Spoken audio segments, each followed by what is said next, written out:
strap in, everyone, because this deep dive is going to take us into, well, kind of a real-life mystery. We're talking Epstein's Island, Little St. James. But we're not going to do the usual speculation stuff. We're going deeper. Yeah, way deeper. Exactly. Deeper into some hard data. And not just any data, location data. Thousands of coordinates spanning from 2016 all the way to 2019. Oh. All uncovered by a recent Wired investigation. That's right. Wired was able to get their hands on, wait for it, over 11,000 data points from, get this, a company called Near Intelligence. Location data broker. Yeah, one of those. And, well, what they found is... Unsettling. Yeah, unsettling is a good word for it. To say the least, right? To say the least. So this data, it doesn't just tell us who visited Epstein's Island, it tracks their movements too, like with incredible precision. It's easy, right? It's like a digital breadcrumb trail across the whole island. The main house, the beaches, even that weird, hilltop temple. Oh yeah, that thing, it's all right there, laid out like a map. And get this. The data even shows their movements 30 minutes before and after they arrive on the island. So we're seeing, their travel routes, their frequent spots on the neighboring island. St. Thomas. St. Thomas, right. Places like, Cyril E. King Airport. That's where Epstein's private jet, the Lolita Express, would land. Oh, right. Luxury hotels, and even the American Yacht Harbor, which, by the way, Epstein partially owned at the time. Wow. It really gives you a sense of the whole network, right? Surrounding Epstein. And hold on, the data also shows visitors getting ferried through Great St. James Island, another Epstein property, before reaching Little St. James. And of course, there's the helicopter. There's the Sikorsky S-76, if you're into that sort of thing. He used that thing a lot, apparently. Yeah, frequently. What really gets me is the sheer volume of traffic to the island during this time. And remember, this is all after his 2008 conviction. It's wild, right? The fact that people kept going there, and from such different places, it raises so many questions. Speaking of different places, the data goes way beyond the Virgin Islands. It pinpoints, get this, 166 locations across 26 U.S. states, Go on. revealing where these visitors lived and worked. And it's not just a bunch of rich folks, like you might think. Yeah. We see data points in gated communities, sure. Yeah, makes sense. Affluent areas like Martha's Vineyard and Nantucket, of course. But then there are locations in, less affluent areas. Yeah. It suggests that the data includes, not just Epstein's wealthy pals, but potentially... Firms. Yeah, victims. Yeah. Or employees. Wow. It really makes you rethink that whole everyone connected to Epstein was part of the elite thing. What could this tell us about the, power dynamics going on? Were these people from less well-off places, lured into Epstein's network, with promises of money or opportunity? It's a good question. A really good question. And it's important, I think, to not jump to conclusions about any single data point. Take, for example, the one that's gotten everyone riled up online. Yeah. A location right across from Trump Tower in New York City. Right. That's the one that sparked all the conspiracy theories. We should probably clarify that while there were documented interactions between Trump and Epstein way back when, there's no evidence of any relationship, after his conviction in 2008. Precisely. We got to be careful about confusing correlation with causation. Just because there's a data point near Trump Tower, it doesn't automatically mean anything about Trump himself. Right. Now, there's something else kind of strange about this data. There are 0 locations in Europe. And we know Epstein had connections there, and several visitors were European. That gap is weird, isn't it? Could it be that Europe's super strict privacy, GDPR, are actually, working? Are we seeing some kind of unintended consequence here, where stricter regulations might actually hinder investigations? Interesting. It's a fascinating question. But before we go too far down that rabbit hole, let's back up a sec and talk about how this data was even collected in the first place. This location data wasn't just sitting on Epstein's computer, right? This is where the whole world of data brokers gets really interesting and honestly kind of creepy. Yeah, it definitely shines a light on a side of technology that most people just aren't aware of. Think about it. Every time you use an app on your phone, there's a chance it's sending out information about you, including your location, to ad exchanges and real-time bidding platforms.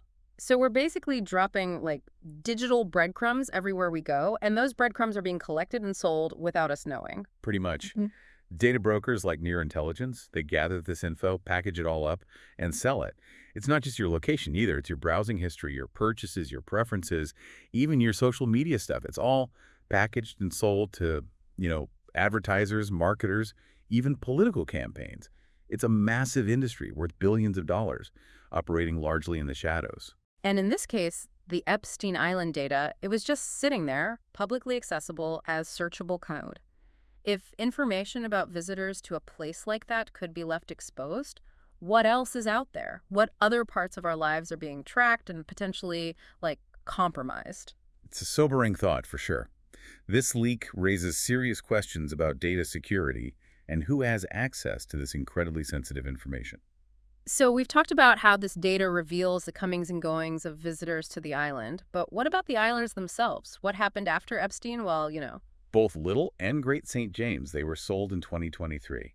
A billionaire named Stephen Dekoff bought them for, get this, $60 million. $60 million for those islands, that's a lot considering their history. What's he planning to do with them? He's building a luxury resort on Little St. James. It could open as soon as 2025.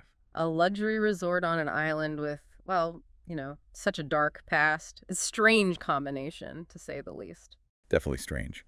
And speaking of the legal fallout from all of this, we can't forget about Ghislaine Maxwell, Epstein's longtime partner. Right. Maxwell was convicted back in 2021. 5 counts, including sex trafficking of minors.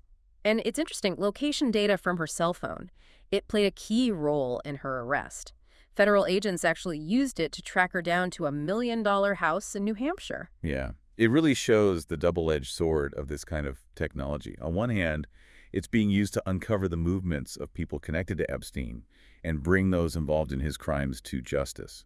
But on the other hand, it raises big concerns about the increasing surveillance we're all under. It's a reminder that our digital footprints, they have real-world consequences, both good and bad. We're leaving a trail of data everywhere we go, and it's increasingly being used to track us, analyze us, and potentially, even exploit us. Makes you wonder what else is out there, right? Hiding in the data, I mean. It really does. What other data points are they collecting and analyzing and maybe even using against us? All the apps we use, the websites we visit, the loyalty cards, even the smart devices at home. All those things, yeah, they generate so much data. Data that's valuable to someone, somewhere.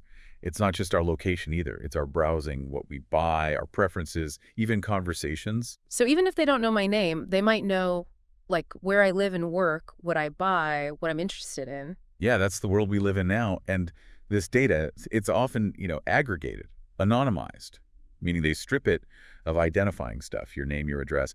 But even anonymized data, they can re-identify it or combine it with other data sets to make a really detailed profile of you. That's a little creepy, not to lie. So how are they using this data? I get that businesses want to do targeted marketing, personalized offers, but what about the, less savory stuff? Well, there's the potential for discrimination. Think about the algorithms insurance companies use, or lenders.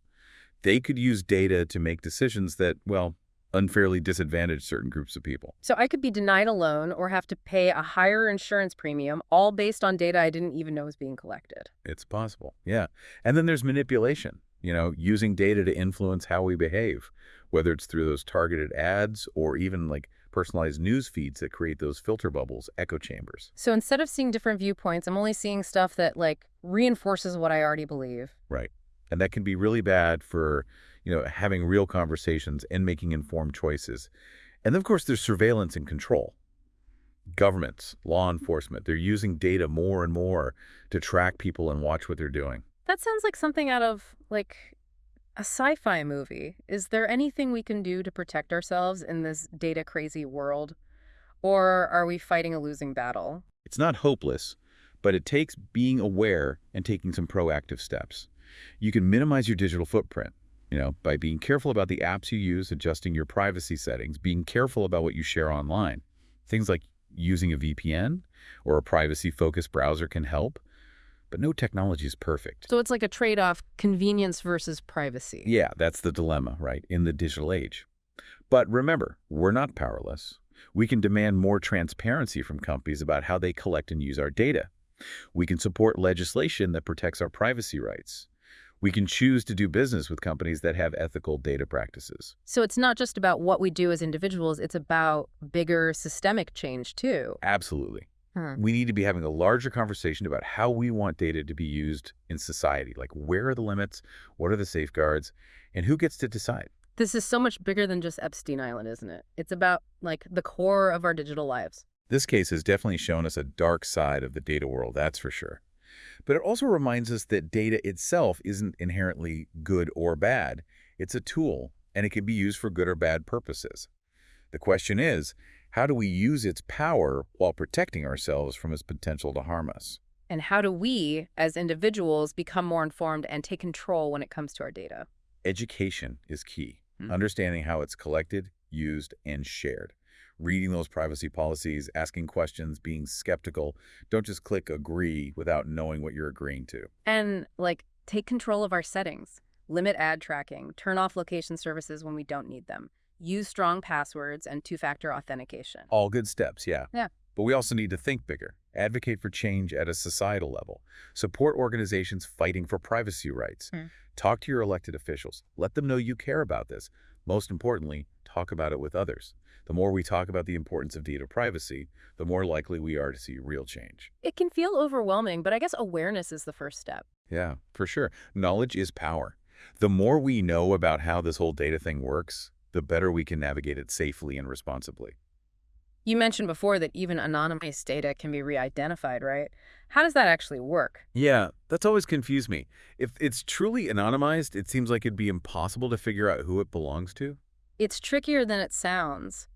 Imagine a data set about people's movements, but no names or addresses. Just show someone went to, say, a coffee shop at 8 a.m. every weekday. Okay, so it's just a generic data point, no identifying stuff. Got it. Right. But now, say you have another data set, maybe from a loyalty program or a credit card company, that shows who bought stuff at that coffee shop at 8 a.m. on weekdays.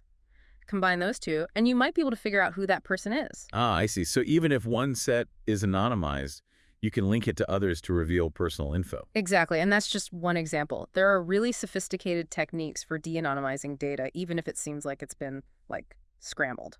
So the whole idea that data can be truly anonymized is kind of myth. It's not always a myth, but it's definitely harder than people think. The more data points collected about us, the easier it is to connect those dots and re-identify us, which is why we need to push for stronger privacy protections at a system level.